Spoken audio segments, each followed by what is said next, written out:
So we were learning about cytokine secretion by Th1 and Th2 subsets. The immune response to a particular pathogen must induce an appropriate set of effector functions that can eliminate the disease agent or its toxic products from the host. For example, the neutralization of a soluble bacterial toxin requires antibodies, whereas the response to an intracellular virus or to a bacterial cell, the immune response to a particular pathogen must induce an appropriate set of effector functions that can eliminate the disease agent or its toxic products from the host. For example, neutralization of a soluble bacterial toxin requires antibodies, whereas the response to an intracellular virus or to a bacterial cell requires cell mediated cytotoxicity or delayed hypersensitivity. A large body of evidence implicates difference in cytokine secretion patterns among Th cell subsets as determinants of the type of immune response made to a particular antigenic challenge. So CD4 plus Th cells exert most of their helper functions through secreted cytokines which either act on the cells that produce them in an autocrine fashion or modulate the responses of other cells through paracrine pathways. Although CD8 plus CTLs also secrete cytokines, their array of cytokines generally is more restricted than that of CD4 plus Th cells. As briefly discussed, two CD4 plus Th cells subpopulations designed Th1 and Th2 can be distinguished in vitro by the cytokines they secrete. Both subsets secretes IL-3 and GM-CSF but differ in the other cytokines they produce. Th1 and Th2 cells are characterized by the following functional differences. The Th1 subset is responsible for many cell-mediated functions, delayed hypersensitivity and activation of Tc cells, and for the production of opsonization promoting IgG antibodies that bind to the high affinity Fc receptors of phagocytes and interact with the complement system.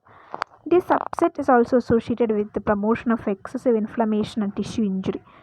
The Th2 subset stimulates eosinophil activation and differentiation, provides help to T cells, and promotes the production of relatively large amount of IgM, IgE, non-complement activating IgG isotypes. The Th2 subset also supports allergic reactions. The differences in the cytokines secreted by Th1 and Th2 cells determine the different biological functions of these two subsets. A defining cytokine of the Th1 subset, IFN gamma, activates macrophages, stimulating these cells to increase microbial activity, upregulate the level of class 2 MHC, and secrete cytokines such as IL-12, which induce Th cells to differentiate into the Th1 subset. IFN gamma secretion by Th1 cells also induce antibody class switching to IgG class, such as IgG2A in the mouse, that support phagocytosis and fixation of complement. TNF beta and IgN gamma are cytokines that mediate inflammation, and it is their secretion that accounts for the association of Th1 cells with inflammatory phenomena such as delayed hypersensitivity. Th1 cells produce IL-2 and IFN gamma cytokines that promote the differentiation of fully cytotoxic T cells from CD8 plus precursors. This pattern of cytokine production makes the Th1 subsets particularly suited to respond to viral infections and intracellular pathogens. Finally, IFN gamma inhibits the expansion of Th2 population. The secretion of IL-4 and IL-5 by cells of the Th2 subset induces production of IgE and supports eosinophil mediated attack on Helminth infections.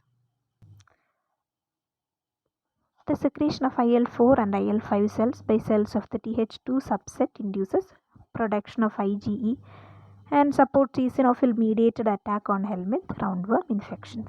So IL-4 promotes a pattern of class switching that produces IgG that does not activate the complement pathway. IgG1 in mice, for example. IL-4 also increases the extent to which B cells switch from IgM to IgE. This effect on IgE production meshes with eosinophil differentiation and activation by IL-5 because eosinophils are richly endowed with Fc gamma receptors which bind IgE. Typically, roundworm infections induce Th2 responses and evoke anti-roundworm IgE antibody. The antibody bound to the worm bind to the Fc receptors of eosinophils, thus forming an antigen-specific bridge between the worm and the eosinophil. The attack of the eosinophil on the worm is triggered by cross-linking of the Fc-bound IgE. Despite this beneficial actions of IgE, it is also the Ig class responsible for allergy.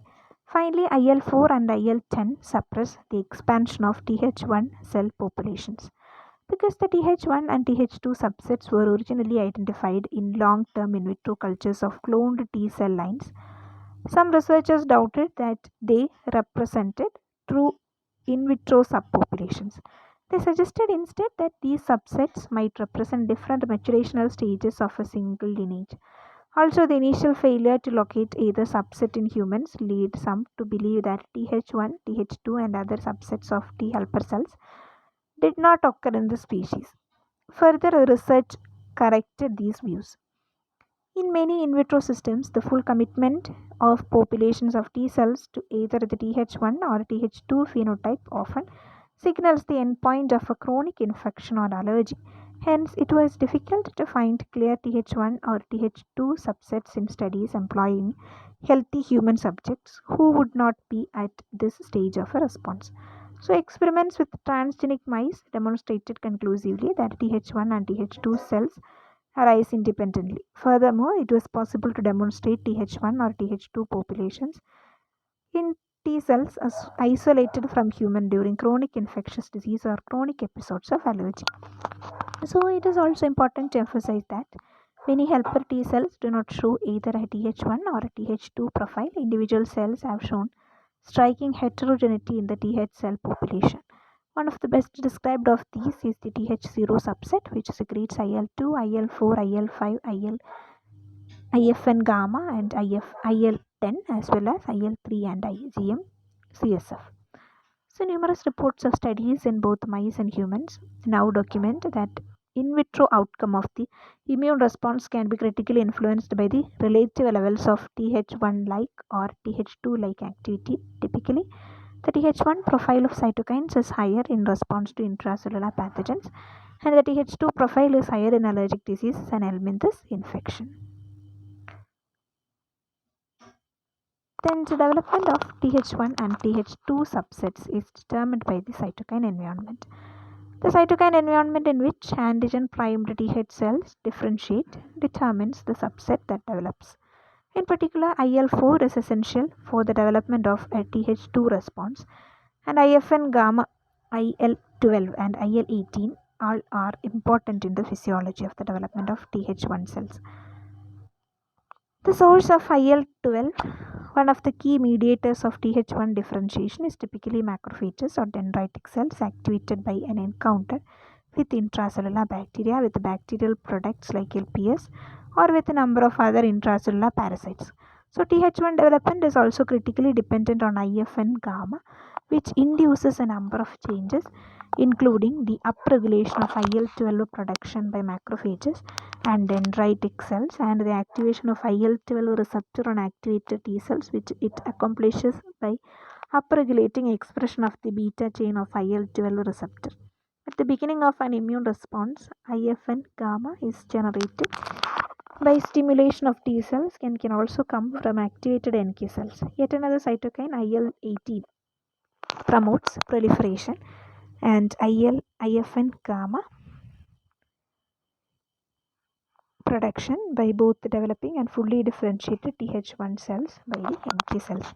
So, a regulatory network of cytokines positively controls generation of Th1 cells. The critical role played by each of the cytokines and their receptors has been demonstrated in a series of experiments in which either the cytokine or its receptor has been knocked out. Mice in which the genes for any of these critical components have been knocked out fail to generate populations of Th1 cells. Just as Th1 cells require IL-12 and IFN gamma, the generation of Th2 cells depends critically on IL-4. Exposing native helper cells to IL-4 at the beginning of an immune response causes them to differentiate into Th2 cells. In fact, this influence of IL-4 is predominant in directing T4 Th cells to the Th2 route, provided a threshold level of IL-4. Th2 development is greatly favored over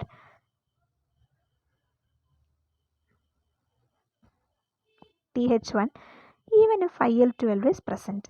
The critical role of signals from IL-4 in Th2 development is shown by the observation that knocking out the gene that encodes IL-4 prevents the development of its T cell subset.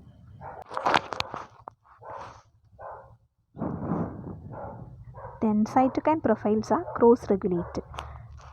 The critical cytokines produced by Th1 and Th2 subsets have two characteristic effects on subset development. First, they promote the growth of the subset that produce them. Second, they inhibit the development and activity of the opposite subset, an effect known as cross-regulation. For instance, IFN gamma preferably inhibits proliferation of the Th2 subset, and IL-4 and IL-10 secreted by the Th2 subset downregulate secretion of IL-12, one of the critical cytokines for Th1 differentiation by both the macrophages and dendritic cells.